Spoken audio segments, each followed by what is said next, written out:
Para falar exatamente sobre esse início oficial das campanhas, eu converso com a analista Jussara Soares, que está lá no nosso estúdio da CNN em Brasília. Jussara, boa noite. Então você viu, hoje estivemos colados em cada um desses candidatos à presidência da República. Acompanhamos a viagem do presidente Lula, na verdade, falando de Brasília, mas com todas as informações que íamos apurando no ato lá no Amapá. Ao mesmo tempo, no final de semana, acompanhamos todo o início de todos os candidatos da campanha eleitoral.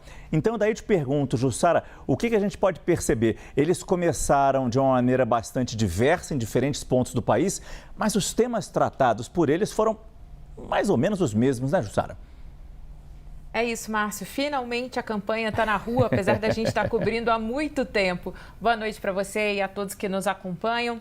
Márcio, a gente vai fazer essa cobertura, né, especial da campanha que começou ontem. E chamando a atenção justamente para a largada oficial dessa campanha, tanto do presidente Lula quanto de Flávio Bolsonaro, que são os dois candidatos que lideram as intenções de voto, né, de acordo com os institutos de pesquisa. E, Márcio, tem um detalhe em comum entre eles. Tanto o Lula quanto o Flávio recorreram às bases, né? Eles fizeram eventos buscando a militância e, a partir disso, tentando ampliar essa votação. Você disse muito bem aqui na abertura do Prime Time que agora está em jogo o voto dos indecisos, daquele eleitor que ainda não sabe em quem votar. Essa é uma eleição, Márcio, que ela tem uma característica um pouco do desalento. Ninguém está muito empolgado, apesar da polarização.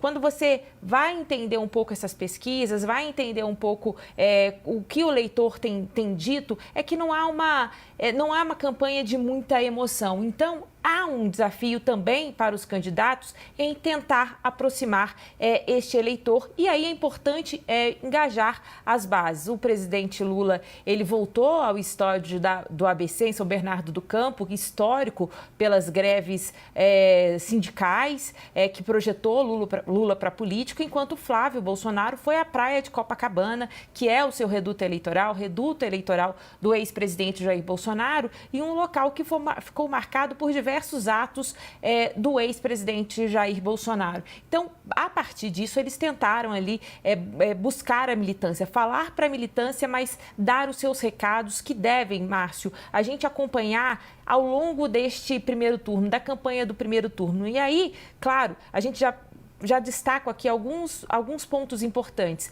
Primeiro deles, soberania. O presidente Lula falou sobre isso ontem de uma maneira, quando ele cita as terras raras, dizendo que não vai negociar nem com China, nem com os Estados Unidos, que não tem preferência. Depois, o Flávio Bolsonaro quer jogar essa questão da soberania para tentar, inclusive, se bloquear das críticas que ele recebe dessa questão da soberania. Então, ele fala que a questão da soberania é uma questão de segurança pública, que as pessoas precisam ter soberania sobre o celular, que ninguém mais tem.